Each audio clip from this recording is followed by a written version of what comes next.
जो प्रेम से भगवान के चरणों में वंदन करता है उसको भगवान शक्ति देते हैं। जिसको भगवान की शक्ति मिली है उसकी कभी हार नहीं होती।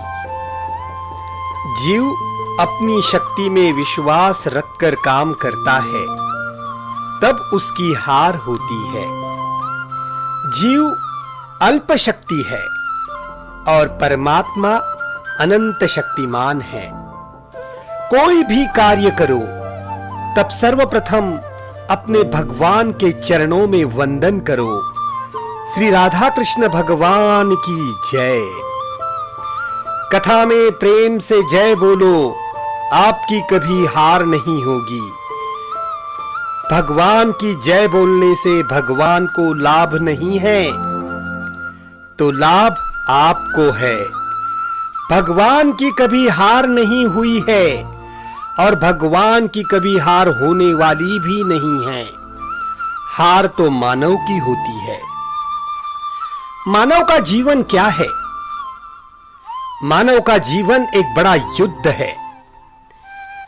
माया और मानव का युद्ध।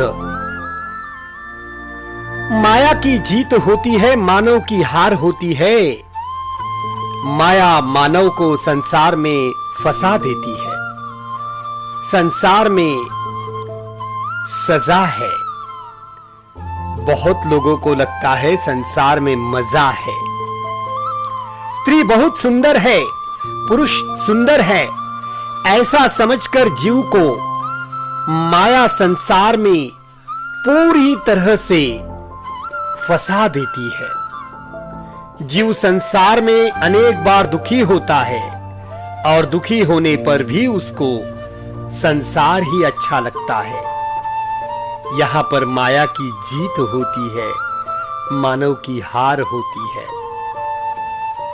तो चलिए भक्तजनों, कथा की ओर आगे बढ़ते हैं। हम शुरुआत करेंगे शुक जन्म की कथा से। श्रीमद् भागवत महात्म्यम में शुक जन्म की कथा का बड़ा ही महत्व है। महर्षि व्यास आदिनारायण परमात्मा के स्वरूप है। शुकदेव जी महाराज भगवान शंकर के स्वरूप है। भगवान शंकर ही शुकदेव जी के स्वरूप से प्रकट हुए हैं। तो हम जान के लेंगे कि ये शुकदेव जी महाराज के जन्म की कथा क्या है और श्रीमद् भागवत महात्म्यम में इसका क्या महत्व है। ऐसा दिखता है कि नारद जी महाराज जहां भी जाते हैं वहां पर कलह जगा देते हैं, किंतु नारद जी के कलह जगाने से भी जगत में कल्याण ही होता है। अनेक का कल्याण करने के लिए नारद जी महाराज को कलह जगाना ही पड़ता है। तो एक बार ऐसा हुआ, अनेक जीवों का कल्याण करने के लिए नारद जी ने थोड़ा सा कलह जगा दिया। कैलाश धाम में भगवान शंकर जी समाधि में हैं। शंकर भगवान प्राय समाधि में ही रहते हैं। समाधि से जब वो जागते हैं तब कथा करते हैं। कथा की समाप्ति हो तो फिर से समाधि में बैठ जाते हैं। कथा और समाधि ये दो ही काम शिव करते हैं, तीसरा कोई काम नहीं करते। समाधि से जागने पर माता पार्वती जी को राम कथा सुनाते हैं, कृष्ण कथा सुनाते हैं। शंकर भगवान समाधि में थे। माता पार्वती जी शिवलिंग की स्थापना करती है, शिवलिंग की पूजा करती है और वहां पर भगवान शंकर जी समाधि में हैं। माता पार्वती जी ने शिव जी की स्थापना की है, शिव जी की पूजा करती है। पूजा पूर्ण हुई और उसी समय वहां पर नारद जी आ गए। माताजी को बहुत आनंद हुआ। उन्होंने शंकर भगवान को भोग लगाया था, सो शिव प्रसाद नारद जी को दिया। नारद जी प्रसाद खाकर प्रसन्न हो गए। नारद जी ने विचार किया, यह प्रसाद तो आज मुझे मिला है, ऐसा प्रसाद जगत के अनेक जीवों को भी मिले, इसलिए क्यों न मैं थोड़ा सा कलह जगा दूं। जैसा कि हमने कहा है, नारद जी के कलह में भी जगत का कल्याण है और अनेक जीवों का कल्याण करने के लिए समय समय पर नारद जी महाराज कलह जगा देते थे। प्रसाद स्वीकार करके नारद जी ने माता पार्वती जी की बहुत प्रशंसा की। कहने लगे, भगवान शंकर तो पूर्ण निष्काम है। शिव जी ने कामदेव को जला दिया है, वे तो पूर्ण निष्काम हैं। तो भी आपके साथ उन्होंने लग्न किया है। माता, आप शिव शक्ति हो। माता जी की भी प्रशंसा नारद जी करते हैं।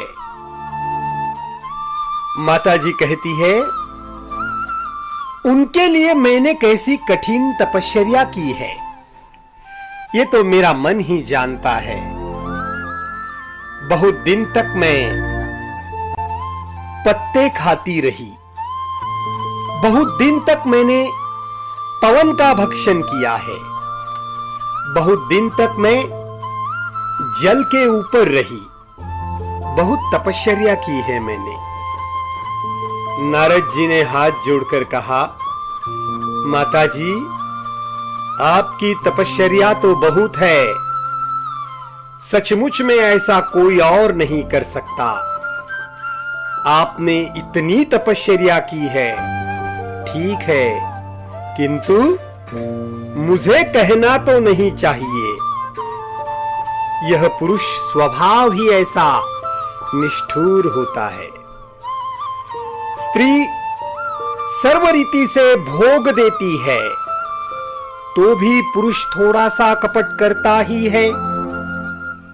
माताजी, मुझे कहना तो नहीं चाहिए, पर मुझे क्षमा करे।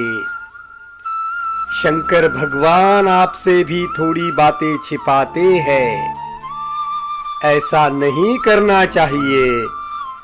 अपने सर्वस्व अर्पण किया है।